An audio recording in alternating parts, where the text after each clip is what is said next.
현기증이 나고 휘청거리고 막 자기 주의가 달라질 것 같은 비현실감과 그리고 손발이 저리고 막 몸이 떨리고 돌발적으로 막 열도 나왔다가 막 냉감 현상이 오다가 이래서 막 실신해서 죽을 것 같고 막 사고가 일어날까 막 공포가 나오는 거예요.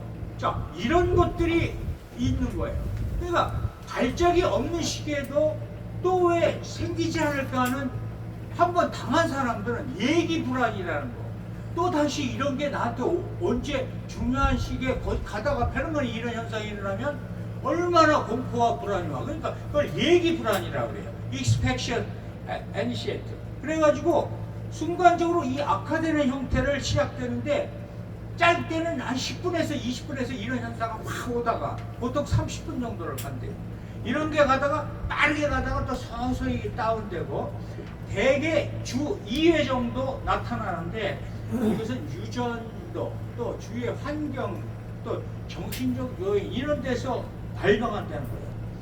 그런데 이것이 주로 청년기에 나타났을 때는 이게 만성적으로도 간다는 거야.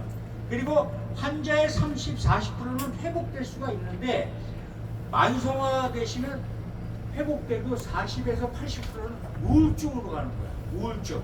우울증이 엄청 무섭다는 것도 이제 그 사회복지 거기에서는 또 자세히 이제 나와요.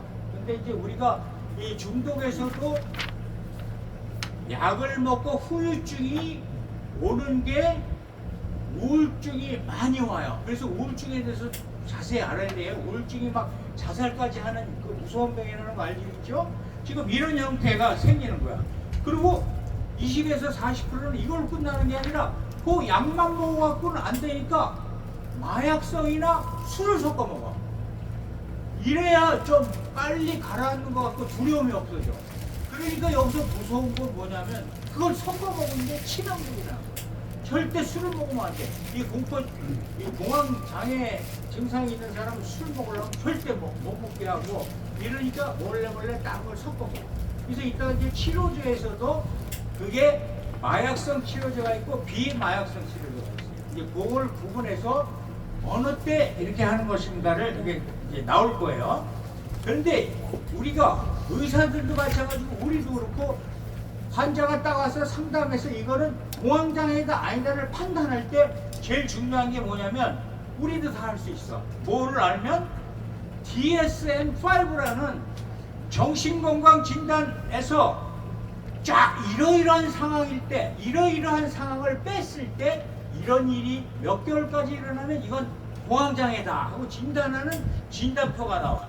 이것이 미국에서 책자를 만들어서 최근 거 2018년에 만든 아스파라는 데서 DSM-5가 나와 있는 데서의 이 공황장애가 나와 있는 이 항목에 해당되면 이 사람은 이 여러 가지 중에 5가지 이상의 증상이 나오면 이거 공황장애다 이렇게 해서 판단을 하는 거예요. 그러니까 우리가 이걸 잘 알면 남한테 얘기를 들어보고 부인이 그랬던 자식이 그랬던 얘기했을 때 딱 들어보고 우리가 이걸 알면 당신 공황장애 빨리 병원 갑시다 이렇게 해서 우리가 알 수가 있는 거예요. 그러니까 이건 의사도 이거를 보고 경험에 의해서 의사가 되는 거예요.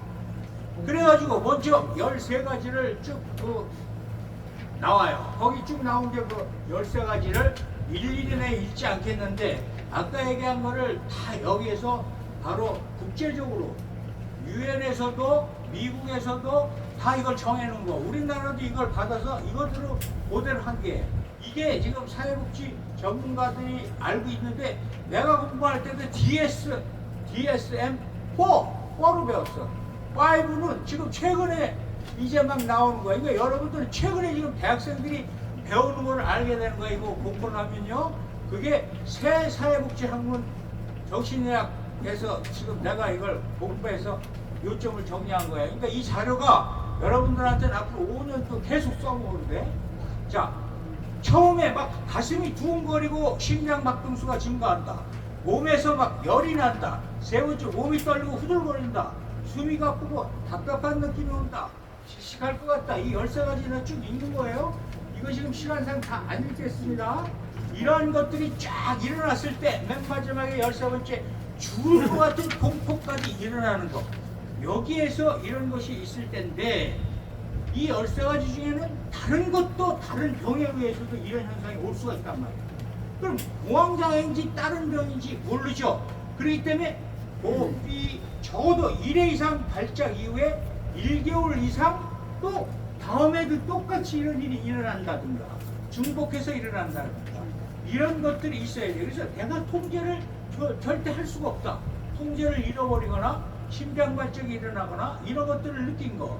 그 다음에 약을 먹고 물질, 마약을 먹어도 이런 현상이 생겨요. 그러니까 남용물질이나 치료약물 다른 걸 안 먹은 상태에서 이런 일이 발생돼야 된다. 그래서 생리적 효과나 다른 의학적인 상태가 아닌 상태에서 일어나는 거예요. 예를 들어서 갑상선 기능항진증이나 심폐질환이 있는 사람들은 가끔 이런 것도 일어나지만 그런 경우를 제외했을 때 이런 현상이 나면 이거 공황장애. 알았죠? 이런 식으로 이것을 기준을 우리가 알아야 돼. 그래서 장애가 다른 장애가 아닌 것으로 더 설명하지 않을 때 이거 공황장애구나 이렇게 알아야 돼. 그래서 특히 우리가 왜 월남전 갔다 오고 막 그 전쟁에 참여한 사람들도 외상후 스트레스 장애가 많이 생긴다 하는 것처럼 거기에서도 이런 현상이 막 일어날 수도 있는데 그런 외상성 사건에 대한 기억에만 또 관련돼서 관계되지 않은 경우가 이렇다. 이런 식으로 그런 열외의 그런 상황을 여러분들이 알고 계셔야 되는 거예요. 자, 그러면 이런 증상을 알았을 때 우리가 치료를 어떻게 해야 되느냐? 보통 치료는 우리가 어떤 이 환자가 이 병의 개념과 발작 증세에 대해서 정확하게 먼저 알게 해야 돼.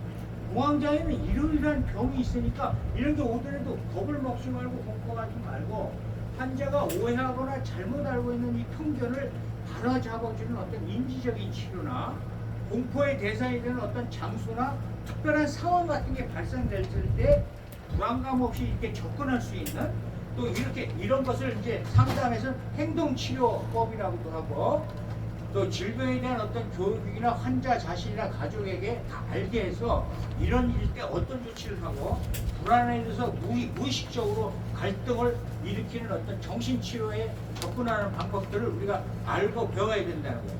이게 보통 정신건강론에서 많이 다루는 거예요. 자, 그럼 우리는 여기서 마약이니까 우리는 여기서 정신건강에서 교재에 안 나오는 추가적인 치료법을 어떤 치료약을 먹었는데 그 치료가 어떤 우리가 중독성 마약에 관계되는 치료약인지 아닌지 그걸 알고 추가로 들어가야 된단 말입니다. 이제부터 이제 치료제를 들어가 보겠어요. 그러면 치료제가 어떤 것이 치료제가 있는가? 첫 번째, 약물 치료를 먼저 하는데 우리가 아까 우울증 얘기할 때도 우울증에 심했을 때 먹는 약을 우울증에 대항한다 해서 항우울제 약품이 많아요. 이것들이 거의 다 이것도 모든 불안 장애 이런 공황장애에도 다 해당되는 약을 공통적으로 쓸 수 있어. 그럼 항우울제가 어떤 거냐? 우울증은 뭐냐면 제가 이제 이따가도 시간이 남으면 이 신경 전달 물질에 대해서 저번에도 얘기를 했지만 좀 더 얘기하겠지만 우리가 세로토닌이 딱 나와서 재흡수가 돼서 없어지고 자꾸 마약으로 인해서 이걸 발생이 안 되면 우울증이 생겨요. 그러니까 항우울제는 뭐야? 이거를 해서 재흡수가 안 되게 억제제를 주는 거. 이게 SSRI라고 해요. 그래서 이런 것이 뇌신경 전달 물질을 조절해서 공황 증상을 완화시키고 치료하는 방법이 항우울제 이용 방법이에요. 그런데 여기에서 이제 벤조디아제핀계 약물이라는 게 있어요. 이걸 여러분들이 외워둬야 돼요. 공황장애 하면 벤조디아제핀계 약물. 이것도 이따가 이제 내가 저기 마약류 종류에서 우리 박 박사도 한번 쭉 했을 때 읽고 넘어갔고 거기서 마약만 얘기했지만 향정신성 의약품에서 요런 벤조디아제핀계 이러고 그냥 넘어갔어. 이것이 무슨 약물이냐? 바로 효과가 빠르게 우리가 이런 현상이 나면 이걸 갖다 딱 먹으면 효과가 빠르게 되는데 이것이 바로 의존성이거든요. 그만큼 마약성에 가까운 약물이 항전시성 의약품이라는 거예요. 그래서 이것은 반드시 의사와 상의해서 처방을 해야 되고 어느 정도 오래 먹으면 안 되는 짧게 먹고 말아야 되는 약이 있고 장기적으로 계속 꾸준히 먹는 거는 비마약성 제품으로 중독이 덜 되고 근데 좀 완만하게 되겠지 치료가. 이제 이런 식으로 우리가 알고 넘어가야 돼요. 거기서 세 가지 벤조디아제품계는 세 가지 자낙스 여기 가로치는 아프라졸람 이런 것들을 외워두세요. 아프람졸람, 크로나제팜, 디아제팜 앞에 있는 건 자낙스, 리보트릴, 발리움이라는 것은 어떤 우리가 약물이면 원료 개통을 얘기하는 거고 어느 거는 약 제목을 얘기하죠. 회사에서 나오는 약 이름 이에서 두 가지를 가로치고 한 거예요. 세 가지 아프라졸람, 크로나제팜, 디아제팜 이 세 가지는 알고 계세요. 그래서 나중에 마약류 종류를 또 다시 한번 강의를 할 때 이게 뜬단 말이야. 그럼 아 이건 공황장애 치료약이구나. 그 중에서 벤조디아핀계 약물이구나. 이 정도는 우리가 마약을 공부하는 사람들 알아야 된다는 거예요. 알았죠? 그래서 이거는 급히 막 딱 했을 때 효과를 빨리 잡아줄 때 딱 쓰는 거야. 우리가 마약 중독에도 치료 병원 하면 금단 현상 때문에 최고로 심한 걸 빨리 금단을 잡아주려면 약한 마약을 쓴다 그랬죠. 분명히 그죠? 왜냐면 일반 마약을 써도 이 금단 현상을 못 잡아. 그러니까 센 마약이면 약간의 마약을 써서 금단 현상이 천천히 줄게 돼서 21일 내에서만 금단이 세니까 완화시켜주는 거예요. 그걸 오래 못 쓰는 거야. 그래서 그런 그 약 처방에 의해서 의사들이 쓰는 것처럼 이것도 똑같이 중독 현상이 일어나고 금단 현상이 일어날 수 있기 때문에 이것을 잘 써야 된다. 그리고 두 번째는 이제 인지, 이거 이제 자세한 건 조금 이따 얘기할 거예요. 인지행동 치료라는 것은 아까 얘기한 심리 치료야. 이런 사람들이 공황 발전에 대해서 아까 대처 능력을 향상시키게 하고 왜곡된 생각을 인식시키고 교정시키는 방법을 하고 불안 증세를 조절하는 방법이나 두려움을 극복하는 방법 이런 거 특히 아까 얘기한 과도한 알코올을 같이 먹는 걸 피하게 하고 절대 먹으면 안 된다. 자꾸 술을 찾게 돼. 불안하고 이러니까. 그 다음에 커피. 우리가 카페인도 자주 먹게 돼. 이게 각성제야 카페인도. 근데 카페인도 섭취를 줄이게 해야 돼요. 이 공황 장애자들은. 그래서 교감신경을 자극해서 심박수 증가나 공황 증상을 악화시킬 수가 있기 때문에 이런 거는 기본적으로 알아서 절대 못 먹게 해야 돼요. 자 그러면 아까 얘기한 좀 더 자세히 들어갑시다. 벤조디아 제품 약물은 급성 공황 저기 발작이 빠른 효과가 일어날 때 주는 건데 아까 얘기한 자낙스는 하루 0.75에서 4mg 정도로 일반적인 치료량이 용량이 정해져 있어. 자낙스는 마약도 마찬가지지만 빨리 일어나는 건 뭐예요? 관광기가 짧죠. 짧으니까 우리가 어느 약을 줄 때 여러분들한테 하루에 3번 먹으셔, 하루에 한 번만 먹으셔 이런 약들 있죠. 이게 바로 그 차이예요. 관광기가 짧은 건 하루에 3번씩 먹게. 이거는 급히 효과가 팍 나지만 짧고 떨어지니까 또 먹어야 돼. 근데 하루에 한 번 먹는 거는 서서히 지속성을 오래 가면서 좀 약해. 그 대신 중독이 덜 되겠지. 이런 식으로 그거에 의해서 약 처방이 일어나는 게 우리가 약을 타 먹을 때도 똑같아. 그래서 하루에 3-4번. 그래서 FDA에서 딱 정해져 있어. 공황장애 치료에 하루 최대 10mg까지는 먹는데 그 이상은 먹으면 안 된다. 그럼 중독 마약으로 변한다는 뜻이에요. 알았죠? 그러니까 이런 것들을 지켜야 되는 게 이제 우리가 공황장애를 알고 들어가야 돼. 그리고 리버트리라는 건 아까 얘기한 것처럼 방광기가 길어서 하루 한두 번만 먹으면 되는 거야. 그렇기 때문에 이거는 금당 증상이 상대적으로 적어. 그렇기 때문에 약 끊기가 편한 장점이 있어. 그래서 될 수 있으면 급성 막 심하지 않으면 될 수 있으면 우리가 완만한 약을 먹고 중독이 안 걸리는 약을 처방해 주도록 노력해야 되고, 근데 야 이게 도저히 안 됐습니다 하면 의사도 할 수 없이 글로 넘어가는 거예요. 네? 그래서 똑같아. 우리 진통제 펜타닐까지 들어가는 거 뭐야? 암 환자가 아파서 못 참겠어. 그러니까 비마약성 진통제에서 마약성 진통제로 넘어가고 또 강한 펜타닐까지 넘어가는 거야. 그리고 3-4시간 만에 진통제가 끝나는데 이 펜타닐을 한번 딱 붙이면 하루를 올라이트 자도 서서히 흡수가 돼서 안 아프게 해주는 거야. 근데 이걸 한 번에 막 가루 타서 먹거나 태워서 흡수해버리나 그 양이 그냥 과대하게 서서히 힘이 돼야 되는데 그래서 죽어버리고 큰 무리가 발생되는 거야. 이래서 모든 걸 알아야 된다. 알고 먹어야 된다. 그리고 발리움이라는 것은 잔악수 1mg은 발리움 10mg에 해당되는 효과죠. 잔악수가 그만큼 세다는 거야. 이 발리움이라는 건 10배 정도가 되는 약효가 적다는 거예요. 그러니까 1mg 대신 10mg을 먹어야 그만큼 효과가 있다는 거예요. 이 정도로 세 가지 나중에 마약 종류를 얘기할 때 내가 이 정도는 알고 있어야 돼. 알았죠? 그래서 우리가 오늘 여러분들이 이제 세부적으로 들어가는 거야. 자, 그러면 아까 얘기한 항우울제에 대해서 들어가면 SSRI라는 게 바로 선택적 세로토닌 재흡수 억제제라고 불러.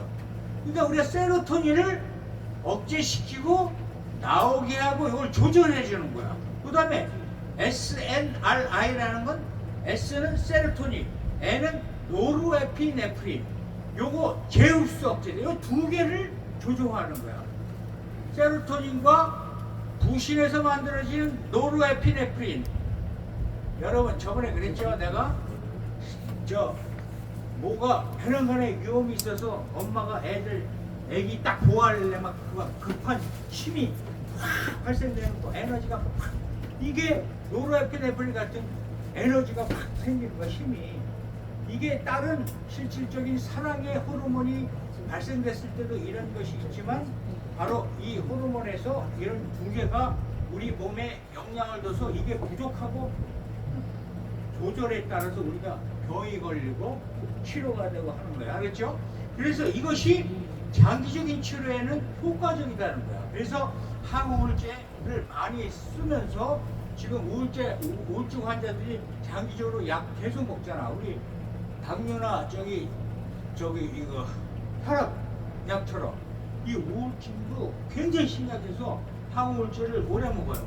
이런 식으로 이 억제제를 병행해서 해요. 그래서 약물에 선택할 때 특히 급성 발작이 심한 경우는 요거만 해도 아까 얘기한 벤조디아제핀계는 그 마약 분리에 나오고 항정식성 의약품에 나오지만 초기에 효과적이다. 그러니까 발작이 심하고 급성 초기에는 이걸 먹는다.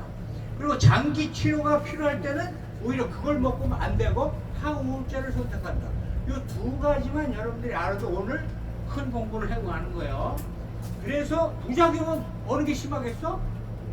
벤조디아제핀계가 의존성도 심하고 부작용도 심하다. 그러니까 요거는 알고 가세요.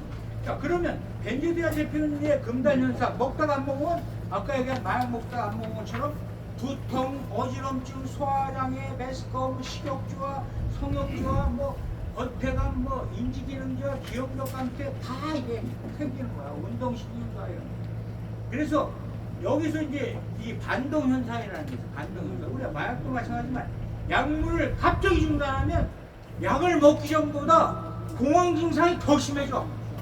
왜 약을 먹다가 내가 의지로 끊고 견뎌야지 하고 딱 중단하면 더 심하게 일어나. 그래서 요걸 조절할 때 의사하고 상의해서 해야지 자기 멋대로 하면 절대 안 된다.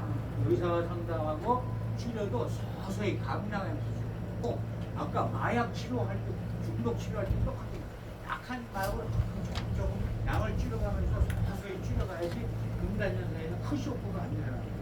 그래서 또 개인차, 여성차, 또 신체적인 차, 나이차 이런 것들 또 그런 게 다 있어요. 그래서 1페이지 맨 앞으로 돌려보세요.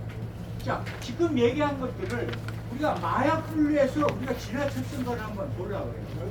자, 이게 여기 잘 안 나오네. 여기는 안 나오네요.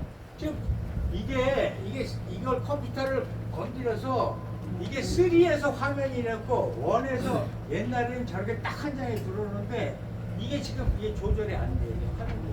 그래서 계속 어려움을 여러분들이 겪고 있어. 그래서 누가 이걸 좀 만들 수 있으면 컴퓨터 잘하는 사람이 있으면 만들었으면 좋겠어. 그래서 일단은 내려봐요. 이게 계속 마약 종류를 저도 한번 작년에 했었고 우리 박 박사도 이거 얼마 전에 했죠. 그럴 때 주로 아편, 천연마약, 합성마약, 각성제, 환각제 이런 거를 쭉 얘기했는데 조금만 올려봤어요. 안 올라가지? 거기에 우리가 요 밑에 보면 향정신성 의약품에서 275종을 여기 나오네. 이거 됐네. 이렇게 하면 돼요. 자, 이렇게 여기에 나오잖아, 바로. 향정신성 의약품 257개 중에 각성제, 환각제, 억제제가 있는데 우리가 잘 아는 필로폰 같은 거는 각성제에 해당되고 LSD나 이런 엑스터시, 메스칼린이 버섯으로 인한 환각제 했던 억제제가 바로 여기에 바로 우리가 많이 대표적인 거 바르비탈 염제라고 하는데 우리가 오늘 얘기한 게 이거였어. 벤조디아제핀 재미는 공황발작 치료제구나.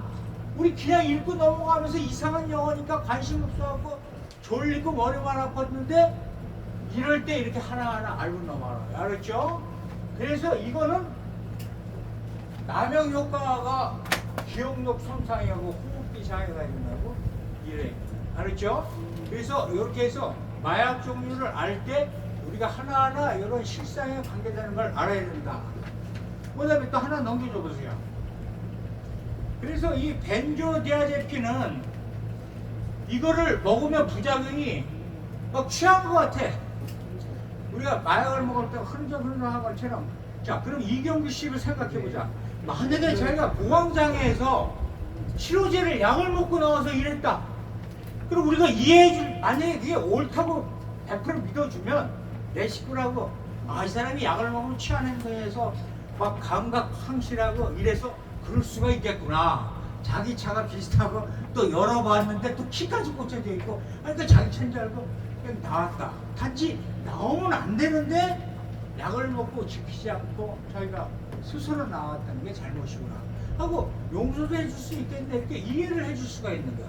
이게 심한 상태에서 이런 약의 부작용을 안다면 첫 번째 이해해 줄 수 있겠죠? 그죠? 그런데 좀 나쁜 생각을 해서 요즘 하도 마약이 그런 문제가 되니까 요거가 빨리 치료되고 이런 두려움과 공포감을 잊기 위해서 살짝 다른 마약을 섞어 먹었다. 충분히 지금 이 스타나 가요계나 이런 데서 있을 수 있는 일이에요. 이것을 이제 우리가 봐주는 게 바로 우리 스스로가 판단해 줄 수 있는 거와 또 하나는 그 사람 스스로의 그게 있겠지만 주로 양성 반응이 나타났다는 것은 이거 외에도 마약성 그게 발견될 가능성이 있기 때문에 양성 반응이 나왔어요. 예? 그래서 이제 나중에 그 러시라는 거에 대해서 맨 마지막에 내가 시간상 설명을 또 하겠지만 임시 마약류로 결정한 게 러시예요. 그거부터 우리가 좀 넘어가면 맨 뒤에 프린트해 준 거 있어요.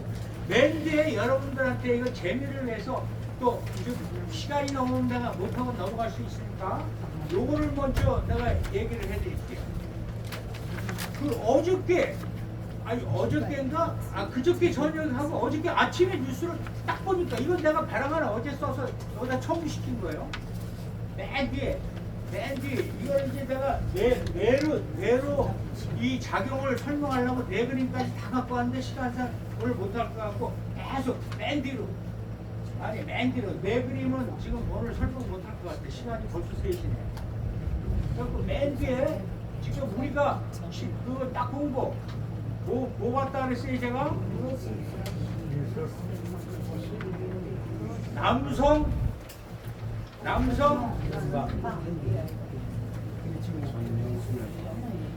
네? 그맨 뒤에 거기 저기 그 뉴스에서 나온 거 남성방에서 섹스하고 마약했다.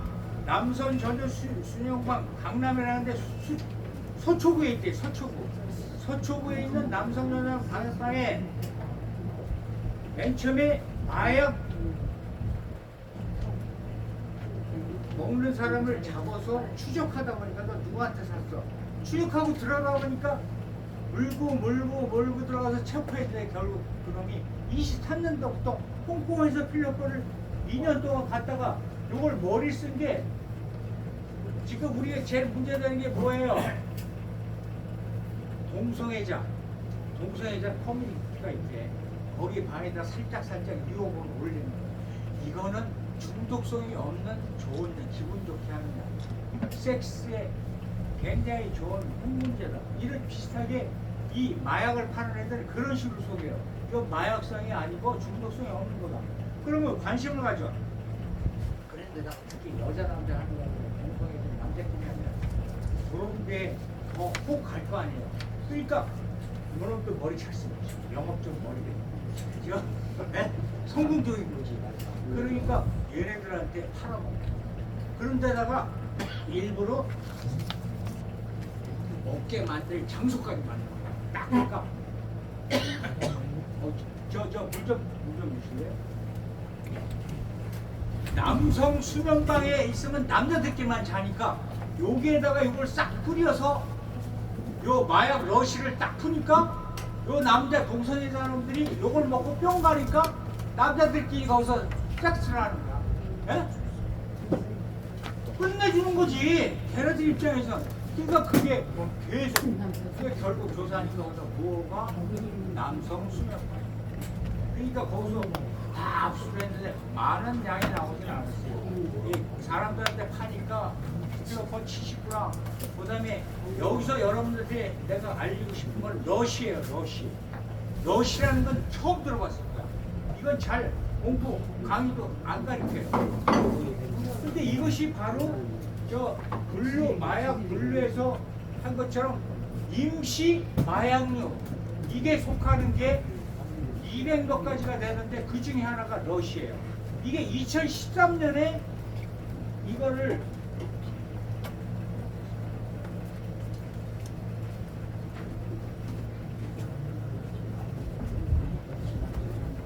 그러니까 2013년에 이걸 임시 마약류라고 정해놓고 임시 마약류로 정해놓으면 원료하고 이거를 절대 못해. 이거 밝히면 압수되고 다 징역감이에요.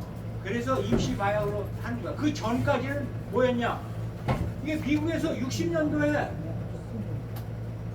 치료약으로 개발을 했는데 이게 마약성이 있고 환각제 역할이 생기니까 이거를 규제하고 못 쓰게 했는데 우리나라에 들어오면서 야 이거는 가티형이고 섹스용 이걸로 둔갑해버린다. 그러면서 이거는 안 걸리고 지금 마약에 안 잡혀 있고 이거는 큰 중독성이 없다 이러면서 팔아먹으니까 전부 다 호기심에 다 사먹는 거예요.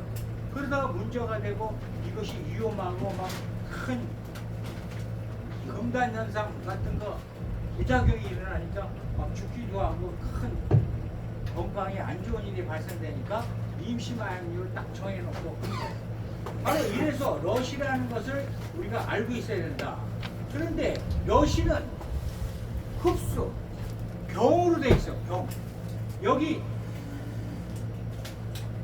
6병을 압수했다. 그러면 여러분들이 뉴스를 딱 들었을 때 필로폰 70g하고 신종마약 6병을 입수했다. 아니 마약 러시가 뭔데 6병이 나와? 병이 나와? 액체인가? 바로 이 러시라는 건요. 여러분 이게 러시 쳐봐요. 화장품 이름도 러시가 있어요. 이게 수출이 들어올 때는 병에다가 화장품이라고 속여갖고 들어와. 일수로. 그래서 우리가 다 화장품과 알아.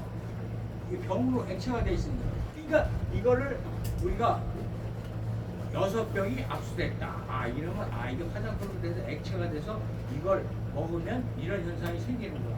그래서 주로 이것을 클럽이나 유흥업소, 모가 숙박시설에 쫙 이걸 갖다가 많이 뿌려줘서 요번에 이게 이 49세 홍콩에서 속옷에다가 숨겨서 필로폰에서 그 밀수입한 49세 A씨를 포박해서 이 사람들이 추적한 결과 이런 일이 직접 발견된 거죠. 그러니까 이렇게 발견이 한번 되면 전국적으로 이런 데를 수배하고 못하게 막는 일이 되는 거죠. 그러니까 이런 새로운 일 하나하나가 생기는 걸 우리가 뉴스에 뜨면 이거에 대해서 자세히 알고 들어가야 돼요. 그래서 이걸 먹으면 심장이나 혈압이나 폐, 간 등 여러 장기에 심각한 악영향을 주는 거예요. 그래서 성적인 흥분을 유도한다 이렇게 해서 이거를 많이 뿌리게 되고 잘못된 효과로 알려져 갖고 효능으로 이런 걸 자꾸 찾게 되는 거예요. 이게 마약의 문제점이에요. 그래서 장사하는 사람들이 이런 식으로 유혹을 해서 사람들이 관심을 갖게 합니다. 그러니까 이것도 최근에 이거 우리가 이 사건을 위해서 러시라는 걸 알았지만 그 전에도 화장품으로 식품으로 위장해서 밀수했는데 옛날에 인천 공항세관에 베트남인이 러시 191병을 밀수입하다가 적발된 사람이었어요. 또 하나는 도미니카 공화국의 국적 남성이 러시 원재료를 해외에서 밀가입하다가 국내에서 제조 유통하려고 하다가 또 걸렸어요.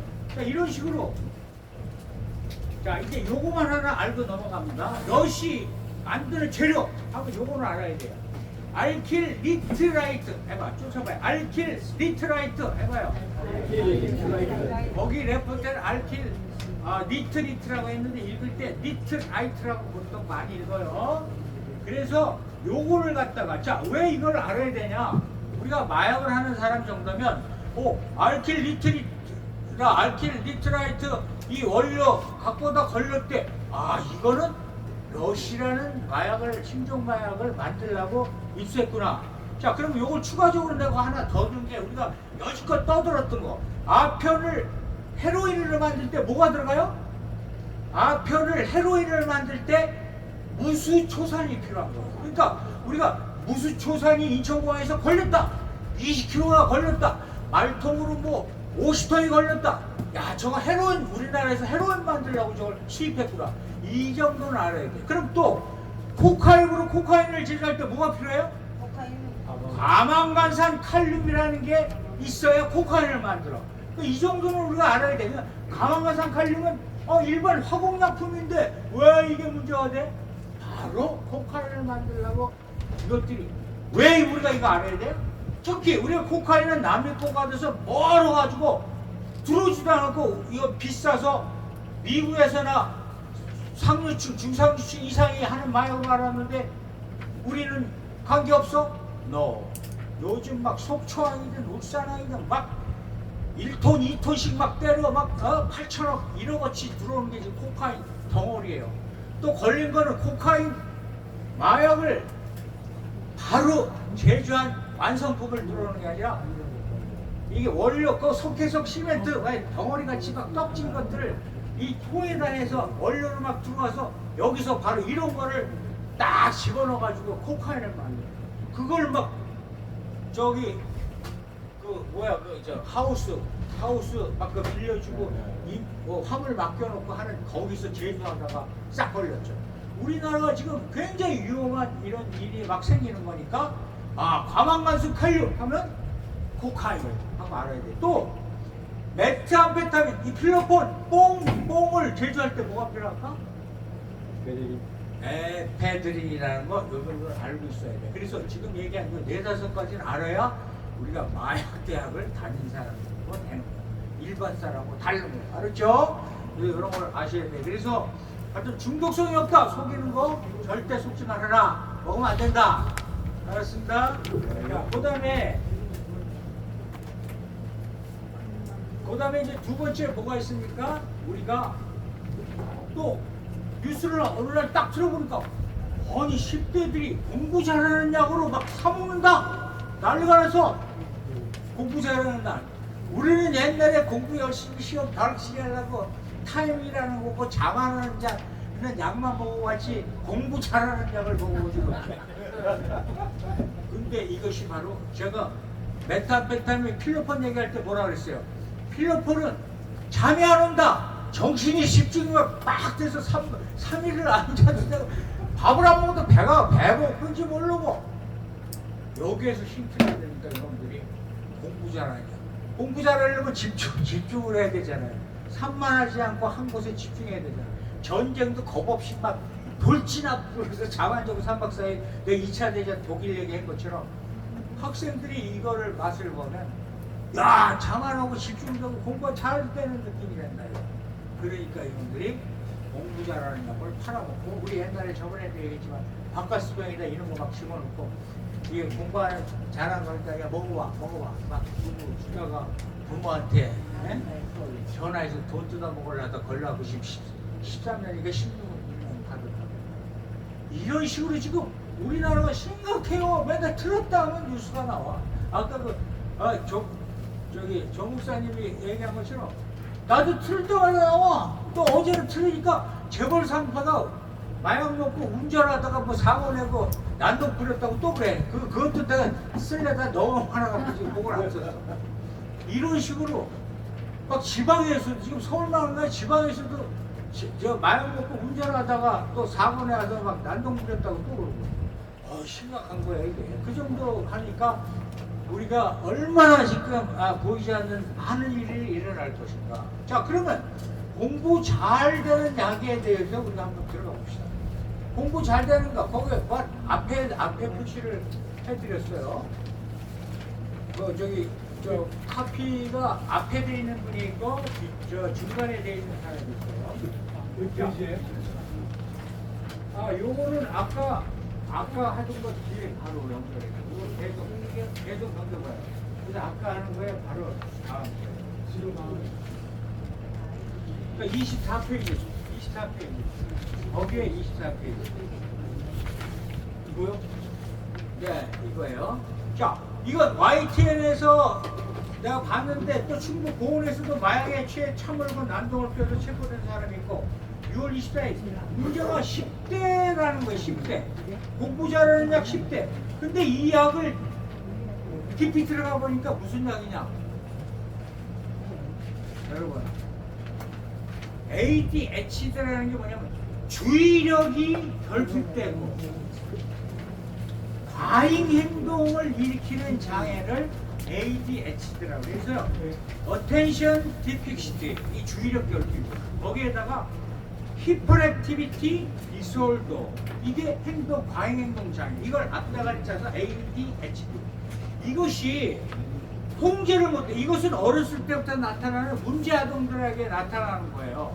그래서 보통 6살, 7살 저거 참 아주 못 참고 죽겠다는 나이가 개판 치는 게 이런 것이 산만한 애들이 돼버릴 수도 있지만 거의 우리가 이거를 잘 오늘 배워서 제가 ADHD 증상이 있구나, 저건 기본이구나를 우리가 구분할 줄 알아야 돼요. 그래서 우리가 보통 이 아동 청소년에서 집중력을 가지고 오래 앉아 있지 못하고 막 식당에서나 막 이런 데서도 못 앉아있고 막 일어나서 막 왔다 갔다 돌아다니는 애들, 그리고 모든 것을 뭐 조별 활동을 하거나 이렇게 집합 활동하고 게임 활동하는데 규칙도 안 따르고 막 혼자 막 이렇게 활동하는 애들, 특히 애들은 배가 고플 때나 피곤할 때 스트레스 받을 때 더 이런 현상이 더 자주 일어나요. 그래서 교사나 부모로부터 자주 지적을 받다 보니까 자아 개념이 부정적으로 자존감이 낮으면서 정서적으로 불안을 일으킵니다. 그래서 학원 및 정서 또 또래 관계, 친구 관계가 굉장히 어려워서 사회적인 그 관계 개선을 못하고 살게 됩니다. 그래서 우리나라에서 거의 지금 미국에서도 그렇지만요, 외래 건강 진료소에서 의뢰하는 아동의 약 50%가 해당될 정도라는 거니까 요즘 우리가 선진화가 되고 점점 이 현대 사회에 갔을때 애들이 50% 절반이나 이런 쪽으로 가고 있다. 그러니 가장 많은 상담 의뢰를 받는 게 지금 이 장애라는 거예요. 여러분들 지금 TV에서도 뭐 여러 여자들 유명하다는 상담가들 나와서 상담하는데 애들 얘기 많이 나오죠. 거의 이거예요, ADHD. 그래서 유병률이 아동들은 대강 5%고 성인의 경우도 옛날에는 아동 얘기만 나오는데 성인이 돼서는 2.5% 정도가 ADHD가 있다는 보고가 되고 있어요. 그리고 남녀 비율에서 아동에서는 2대1이고 성인에는 1.6대 1로 여성은 남성에 비해 주로 부지 증상을 보이지만 덜 한다는 거예요. 남성이 ADHD가 심한 거예요. 그러니까 여자들이 이런 거는 좀 이쪽까지 모를 필요가 없다는 거예요.